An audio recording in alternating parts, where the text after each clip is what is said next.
Are you planning your very first Carnival cruise? It's exciting. But here's the thing. New cruisers often make small mistakes that can ruin their vacation or even cost them hundreds of extra dollars. In this video, we'll walk you through the biggest mistakes, 21 of them, that first-time Carnival cruisers make, but more importantly, we're going to show you how to avoid them. Yep. I mean, things like from choosing the wrong cabin to missing the ship entirely. We've got you covered.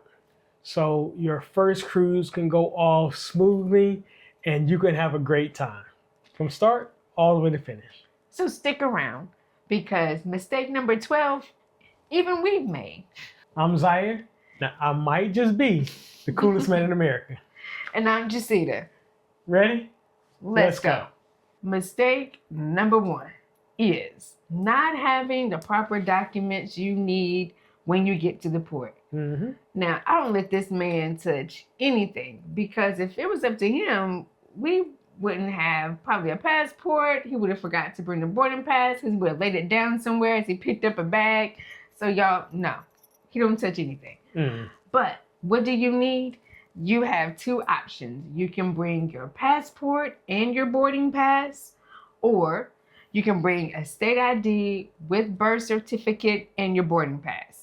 Key thing is, number 1, boarding pass. And you're going to need some type of identification that matches the name on your boarding documents. So this isn't going to be the birth certificate, y'all, that's real cute from the hospital. No, this is going to be the legit one, the one that you get from the vital statistics or, you know, like the health department, whatever you need in your city. But it's going to be passport and boarding pass or state ID, birth certificate with your boarding pass. Mistake number 2 that people always make is not buying travel insurance. This is what we hear all the time. People say, well, I don't need it. I'm young. Nothing's going to happen to me. Look, you're going to do something on this cruise that you're not going to do at home. How many people go ziplining on their first cruise? What about kayaking? You don't do that in your living room. Look, get travel insurance, spend the extra $100 because, babe, we hear it all the time and see all the mistakes. Like even one for us, we were going on our cruise and Carnival actually broke the zipper on our luggage. If we didn't have travel insurance, we would just had a broken zipper. Because we did, we got a check for $200 like 3 days after we got home. Get travel insurance. It actually pays because you don't know what's going to happen. Yeah. Protect yourself. Yeah. Now, the next one, the mistake that people make is waiting to the day of to go to the port. Don't do that. You want to come in the day before your cruise. Why? Because you never know what can happen. Planes get delayed. There's traffic. There's construction. You may have a flat tire. You just never know what can happen. So, to prevent all that stress, just come in the day before. That way you can chill, have a good night's sleep, and the next day is cruise day. So I want to know from you, which mistake do you think is the one that first-time cruisers make the most? Yeah, put it in the comments below. So mistake number 4 that we see first-time cruisers make all the time is waiting to the last minute or waiting for a sale to book later. The sales don't come. And if they do, there's a way to get them. And I'm going to tell you that. But what happens is somebody will wait for a sale. This happened to me last week. Somebody was waiting for a sale and they waited 3 days and the price went up $200. The sales do not come. But this is what you do. You book and you book early with price protection. Because what happens is whenever that price goes below the price that you booked, you actually get the lower sale. So if you use price protection and book early, that's the way to guarantee that you get the best price available. So don't make the mistake of waiting till the last minute, book early. So another mistake for first-time cruisers is choosing the wrong ship. Now, you know, if you like the bells and whistles, you like the newest things out there, you're going to want to go to like Celebration, Mardi Gras, Jubilee. But if that's not your thing and you just want to just have a chill, cool time, you need a more intimate feel, then try out the Conquest or the Elation. So now that you picked the right ship, You got to make sure you pick the right cabin. That's almost just as important. So if you're like me and you're afraid of heights, do not pick a cabin up high. Or if you're claustrophobic, make sure you get a balcony.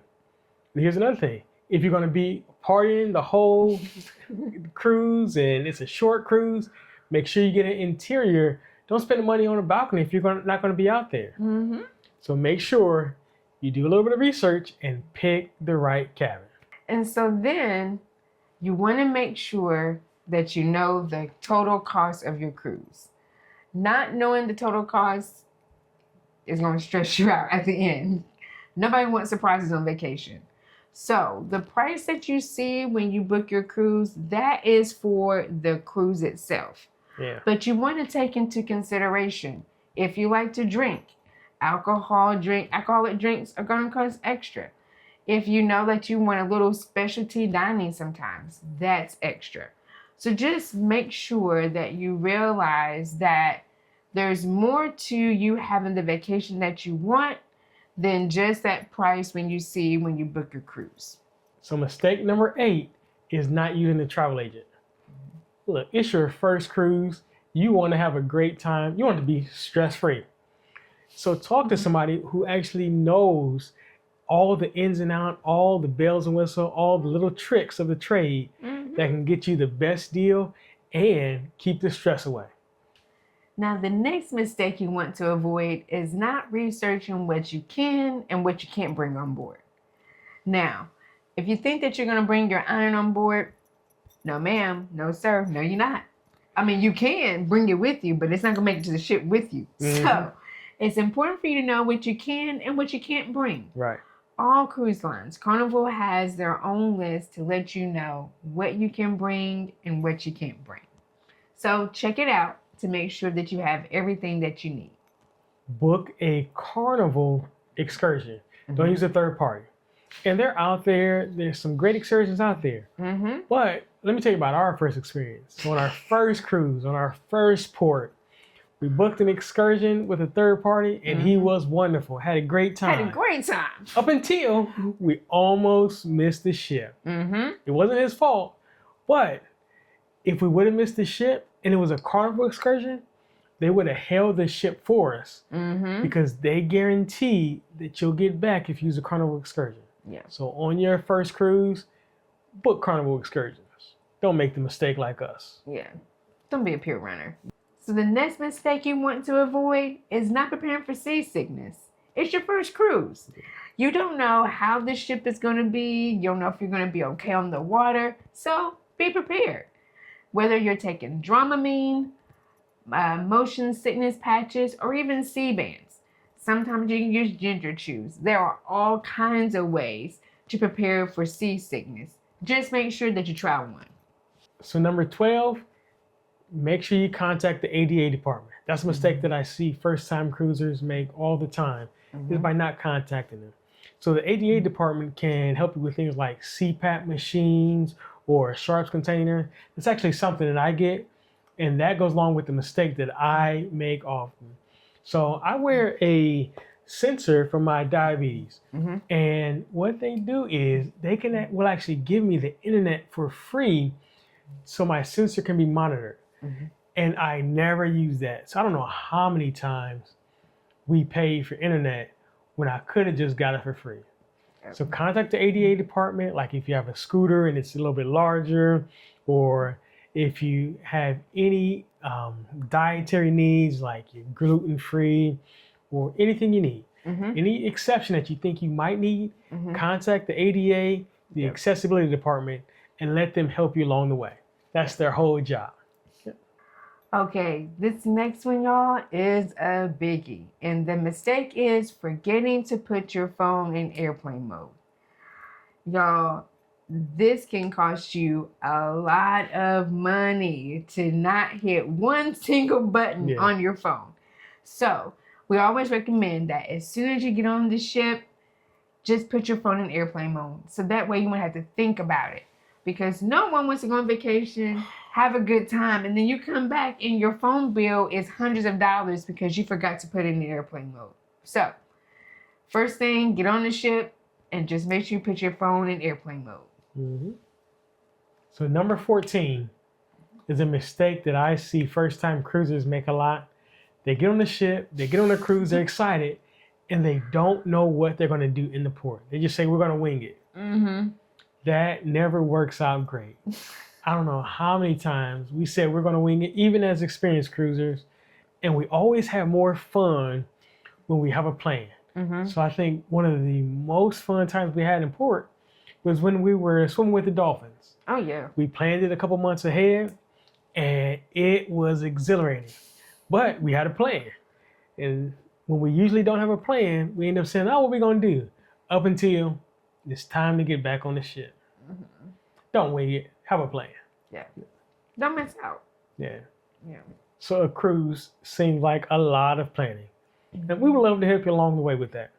So if you like getting advice or getting hacks or just a way to contact us, what we'll do is we'll drop a link in the comments below. And so you can join our email list just so you can keep in touch with us.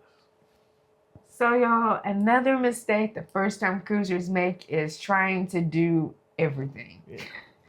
Y'all, these cruises are designed to be jam-packed with entertainment and just activities to do. And for us, on our favorite ship, which is Celebration, y'all, we had to go on it 3 or 4 times before we were able to do everything that we want to do. So just give yourself a break. Pick the things that you know you really want to do. Because if you try to do everything, you may exhaust yourself. And then it just becomes like work instead of just enjoying the moment of being on the ship and the cruise. You talking about me? Obviously, I'm going to say hit a nerve. So just have fun, y'all. So just pick out the things that you know you want to do the most. And make sure you get to do those things. Yeah. Everything else can be extra. So here's another one we see first-time cruisers make. Eating at the buffet all the time. So, babe, we love sea day brunch. Absolutely. Yeah, you get the parfait when you go to sea day brunch. Yeah, try that. But there are several places you can eat instead of just going to the buffet. Yeah. You've got to know that for breakfast, there is, on port days, there's the express breakfast. And then on sea days, there's the brunch that's available up until, I think, 12 o'clock. Something like that. Yeah, something like that. And that's available, and it is great. So try the sea day brunch instead of going to the buffet all the time. Yeah. Okay, first-time cruisers, listen to me good. Do not drink that expensive water in the room. Yeah. That bottle is not free. If you know that you are a big water drinker, just go ahead and buy the 12-pack and have it delivered to your room before you even get on the ship. Yeah. Don't drink that expensive water. Look, there's going to be somebody in the dining room, somebody when you get off the ship taking pictures. Number 18, don't let them sell you every single picture. Don't overspend on pictures. Don't buy too many. This is what you do. So before you get on the ship, buy the $99 package and get you 5 pictures, and you can pick between dining room pictures and getting off the ship pictures and just elegant night pictures. Yeah, so get the package in advance because I can let my wife not talk me into getting all the pictures. Just kind of, yeah. I don't let her buy all the pictures on the ship or even us to pick all the pictures. We need to get a package instead. You have received excellent service on your ship throughout your cruise. And they're going to make sure that you want to give a thank you to the staff. Gratuities are going to be automatically charged to your sign and sail card at the end of the cruise. But what you can do is just pay them in advance. You know that you want to be thankful. You know you're going to get excellent service. Just go ahead and pay for it before you even get on the ship. Take it off your plate. Won't have to worry about it. Yeah. Because nobody wants to get the surprise at the end of the ship or the end of your trip and be like, what are gratuities and why is this costing so much? Yeah, so just know they're going to be auto charged. Next, you got to understand how cruise spending works. That's a mistake that we see a lot. So this is what's going to happen. On embarkation day, you're going to get on the ship all excited. You're going to sit down to eat, probably at the buffet. Then the gentleman's gonna come up to you and offer you one of those funnel drinks, and it's gonna be so cool. Like, yeah, I want one of those. He's gonna say, oh, let me see your card. When he takes that card, that is him charging your room for whatever you just purchased. You can put the cruise spending on 3 different ways, either cash, credit card, or debit card. Mm-hmm. Don't do debit card, because if it does, they're gonna constantly put holds on your card, and that's holding your actual money. So understand how cruise spending works and save yourself a headache. All right, y'all. So we are at the end, and we saved the most important for last. And what is that mistake? Arriving back at the port late. Yeah. Y'all, we want you to have fun on the ship and on your cruise, and we want you to make it back home on the same ship that you got on to take your cruise. Yeah. So please, please, please make sure that you understand the time that you need to be back on the ship. And a part of this is understand the difference between ship time and island time. Yeah. That is going to make sure that you get back when you need to be there, because nobody has time to get left somewhere where they don't live. Don't wait to the last minute. Give yourself an hour cushion at least, just to make sure that you're back where you need to be before the ship leaves. So remember, ship time. Make sure you know what ship time is, and that whatever device you're using matches the ship time so you can get back home. So thanks for hanging out with us, y'all. It's been a blast. Now, if you've gotten any information, come and get some more. Meet us over here at the next 20 Cents Carnival Tips. Alrighty? See you then. Peace.